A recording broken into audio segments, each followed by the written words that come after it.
Big news today, Mike. Matthew already knows about it. Well, what's Do up? you know about it, Leah? Of course. Are you kidding Leah me? I knows live about on Twitter. Of Okay. course I know about it. That's my problem. Matt Kenseth's going to drive the 42 car the rest of the year.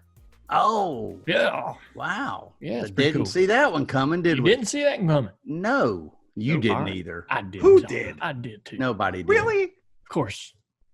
Oh, I come didn't. on. Be honest. I didn't see it coming. I wonder why Matt? I like not Matt. Matt? Why not? I thought that there was somebody else literally, that would be better like, for that. What okay, exclude the 6-car experience because he jumped in a car that was running in the back half of the pack. But I mean, this last season of his career, heck, he won in Phoenix. Like what? With a couple races to go in the season, he's winning races. I think people were assuming that maybe Chastain would be up That's for it. my But point. It's Is that your point? it was no indictment Man, on I can't Matt. believe you would be. I was just saying, can't I believe thought- you'd be so hard on Matt. Be I down thought- on Matt Kenseth like I that. thought Ross Chastain was going to end up. being- Chastain. Chastain. Mhm. Rouse Chastain. Rouse Chastain. Did I not say it? I don't right? know him. I don't know. driver? Is Ross Chastain very pristine? I don't know what's going on with Ross. Yeah, that's Yeah. interesting. That is interesting. I guess maybe they Is Brett Griffin still repping him? I don't know if Brett. That I would don't know. explain it. Yeah. if he is. Okay. God.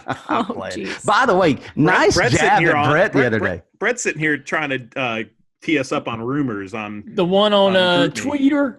Yeah, Yeah, that Yeah. one. Tweeter that one. was, that was funny. He's just so opinionated, man. Right. You were like, you almost got through that tweet, Almost did it. and then you let Without offending Brett, anyone. the spotter Brett came out right at the end. Yeah.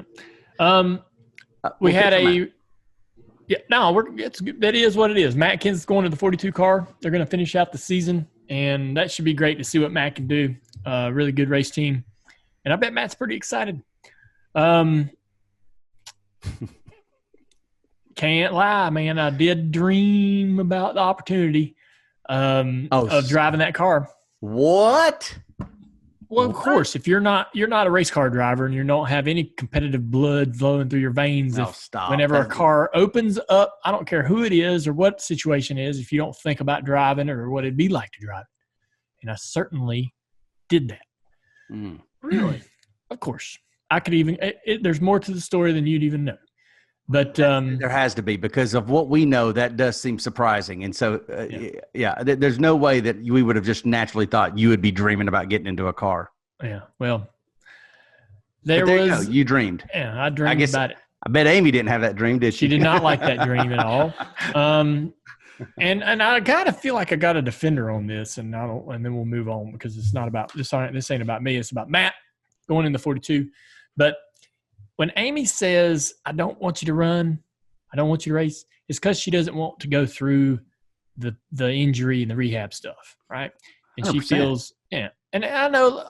Well, I get a little worried that people would think that Amy just doesn't like racing or is turned That's a her good back point. on it or she's focusing on the rest of our life or whatever and just thinks, I don't want to go back to that. It's not that. Right. That's a good Some point. fans would probably think that. Yeah. Well, it's happened before, and we didn't, honestly, Dale didn't know any better when he said something like, Amy didn't want you driving in the Budweiser shootout or something like that. And then all of a sudden people started going, no. Amy's right in this, by the way. Let's all agree that Amy is 100% right. Me and her had a conversation about it because I really had to think hard about whether, it's something I wanted to try to pursue. And she just said, I told her, I said, look, if we weren't married and I was single, I'd be in that car in a heartbeat and I'd probably be racing. I probably would have never stopped. You know what I'm saying?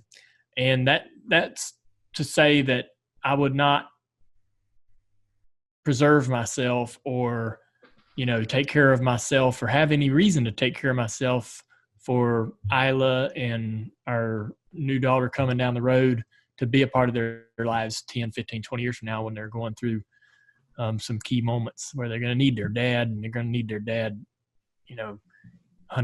So that was some cool news for Matt. I'm excited about that. We're also hearing that racing might be cranking up here soon. A lot of rumors flying around, people thinking maybe the middle of the summer or middle of next month. May the 17th at Darlington. That's kind of what I'm hearing. Mm-hmm. It's a real possibility for us to go back to the racetrack without fans. So a couple questions for me. All right, they're starting. We're hearing that some race teams are starting to send people back to work, small groups, in shifts, maybe even to work 24 hours a day, to be able to start getting cars ready to go for the potential of us to start back to racing. All right, no fans. Say we go to Darlington, middle of May, no fans. All right,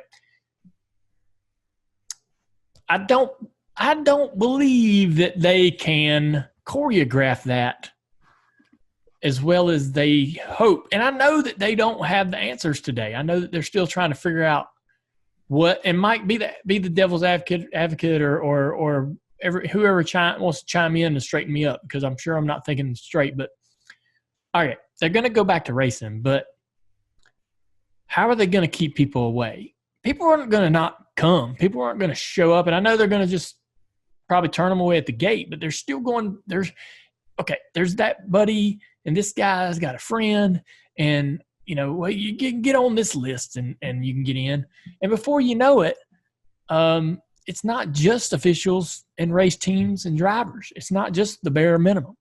How are they really genuinely going to be able to strictly control that? I'll be really surprised to see that. And the other thing too is there's the asymptomatic people, right, that have this disease or have had it or still have it, that aren't showing signs or symptoms. From what I've heard, and this is just loose conversation, but it's come from Eddie Gossage and other people, and now Eddie's going to call me to straighten out his, what I'm saying. But they're like, well, we're going to go through, we're going to have a process, we're going to have, I've heard, taking people's temperatures as they're walking into the garage. What's everybody's opinion about all of the rumors? And that's all it really is until we have facts and have information in our hands.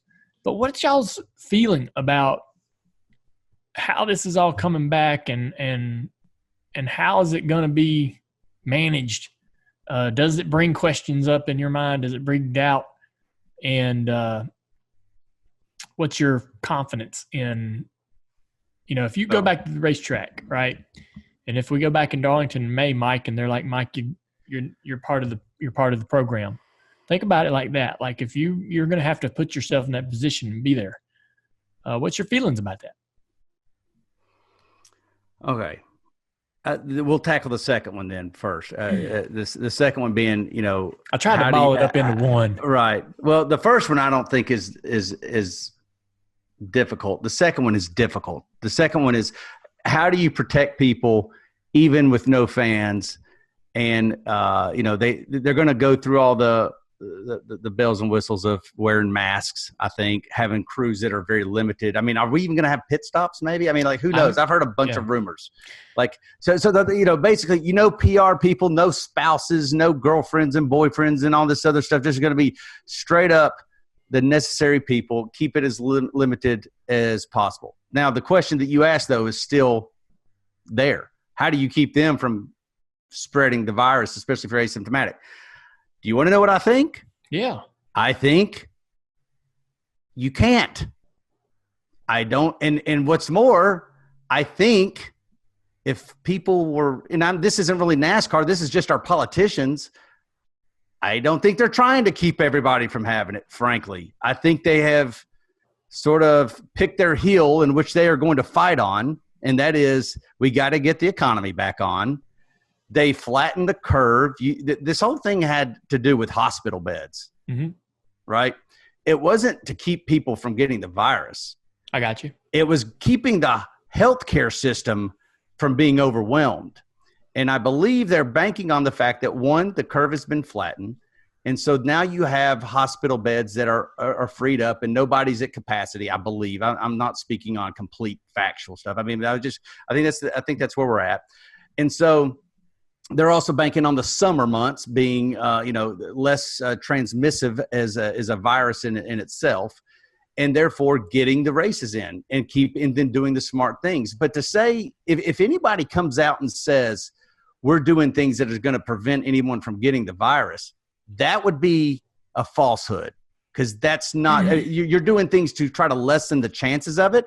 And all of us can be smart. I mean, we've been talking about it ourselves, guys. I mean, we got a production coming up in a couple weeks. And so like, we know that we've got to get this done, and we know we want to get back to work, and we know that we can do things that are going to improve our chances of staying safe. Right. And we're going to all do that. Right. But do any of us think that it's completely impossible of contracting a virus? Well, I don't know where Matthew's been.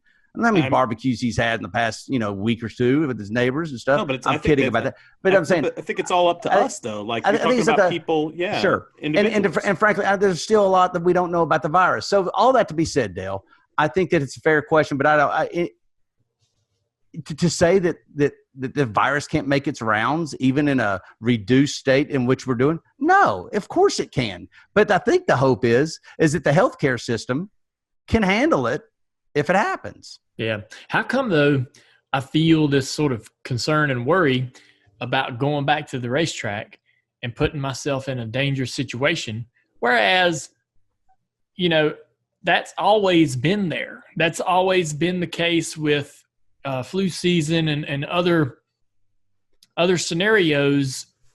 They've, even more so because of the amount of people that were there in the past at a genuine full race event with fans and all that, and interaction and handshaking and so forth.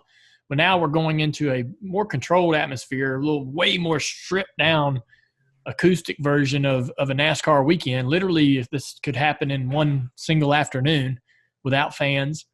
But I still have worry about protecting myself, right? And not bringing something back home to my own family. There's two reasons for that. The one is the unknowns. There's more that we don't know about this virus than there is that we do know. We're learning, as we go, but all this, the antibody test is teaching us stuff about this virus that we didn't know. The second thing, Dale, and you and I have talked about this a good bit, where we are in our life matters. In fact, before you had kids, your priorities really, you could live kind of careless. I mean, like, yours, you and I and Matthew, I mean, when you have kids, your priority is to stay alive for them, raise your kids. And when that happens, though, then your whole list of worries and anxiety, it's a whole brand new crop. And frankly, it's a lot more. So when you're not worrying about yourself, I mean, you're trying to be around for your kids. And so that now viruses and stuff matters. But when you were racing before you had Isla, even after you were married to Amy, when you have kids, now all of a sudden the flu matters to you. And forget the coronavirus, the flu matters to you more now. Yeah. And things like that. And you fortunately didn't have to really deal with that as far as that kind of worry and anxiety when it came to the bulk of your racing career. Yeah. So a lot when I bring up this conversation or talk about, racing getting back to going, a lot of people start asking questions about, what are you going to do? We were committed to run an Xfinity race at Homestead. Is that still on the table? I've had a lot of conversations with my sister over the last couple of weeks. She's tried to convince me to consider running at Darlington. But I still want to really focus on, I have my mind wrapped around running at Homestead. Our goal is to go to Homestead and race. I know it's going to be blistering hot if that happens in the middle of the summer, but Homestead is where I want to make it happen. So that's still a plan. If for any reason Homestead becomes an impossibility, and why I say that is if we can't go to Homestead, if we can't race in Homestead, I think my plan B is likely going to be in Martinsville later in the year to run that first Xfinity race at Martinsville they have on the schedule. So, for anyone who's got that question, we're still planning on racing at Homestead, and that race will likely happen sometime this summer, and most likely without a lot of fans involved. So it's unfortunate that we have to consider not, racing in front of fans, right? Holding a race where fans can attend. But I think that's an entirely necessary step for our sport to be able to get back to going. So do we want to tackle your first point, though, on how do you keep people away? I mean, tell me how this would be different than like back when we had testing. And if it was a closed test or something like that, I mean, people knew that you were going to be there. This is not a closed test. There may be only thousands of people that are aware of a team being at the racetrack, and it doesn't have the significant draw that an event has, where guys are competing and racing for the finish. This is going to be. Look at what the reaction's been when they've opened up the beaches. When they open up any kind of park or activity for the public, they're flocking to it in record numbers. And whether it's restaurants or what have you. So, you're going to have that same sort of interest when we go back to racing. There are going to be people that are going to, in their mind, justify finding a way to get to that event. I just don't believe or buy that everyone's going to stay away because somebody said so. If you walk into the store, and this might be wrong, but so we all get the information from however you get your information, right, on what you need to be doing, wearing masks when you go out or whatever it is, all right, however you get it, right? We all get it. We all have it. All right, go to the store. Is everybody practicing the same protocols when you walk around in the store? No. No. Not at all. Drives you crazy. Yeah, that's going to be no different when we try to go back to the racetrack. All right. There's going to be some people that hear, hey, it's not a fan event. There won't be fans there. They'll listen. There's going to be other people that go, well, wait, I'm an exception. I'm not a fan per se. I'm John's buddy that works on the 75 car. And I told my kid we were going to this race 6 months ago. And, I won't be shocked if I get to the racetrack and there isn't some gray area of, I don't think so. Of people. I don't know how you're going to stop it. I don't know how you're going to prevent it. I think they will. All right. Well, yeah, but no, I mean, your point, not to say your point isn't valid. You got a great point. Be prepared for that. I think you're prepared for that. I think for the same, not to keep using the test as an example, but there's a list. If you're not on the list, you don't get to the gate. Right. And I understand. And if you got a problem with it, well, it's still your own fault. I mean, like, it's not like you didn't know that. I don't think that there'll be literally fans sitting in the grandstands. Right. The question is, do you have people go out there and start camping? Like just tailgating, like on the outside, like in the, like 3 miles down the road, or right? They have that. Right. Off the racetrack grounds. Yeah, that's a real possibility for sure. Little watch parties where people are. I guarantee you'll have that. Yeah. But I think even in the infield, you may have some people that aren't quite on the list. I just feel good for I feel good for the industry, at least, because it looks like, hopefully, that they're keeping us all geographically pretty close here in the first few races. You feel good for the industry as far as like their safety, health, yes. and safety. I think. Yeah. So the idea is that very smart. Yeah, the idea is that we may be going to a lot of local events because we're not quite. We as an industry, they're not quite comfortable putting people on planes just yet. Well, we'll see how that works out.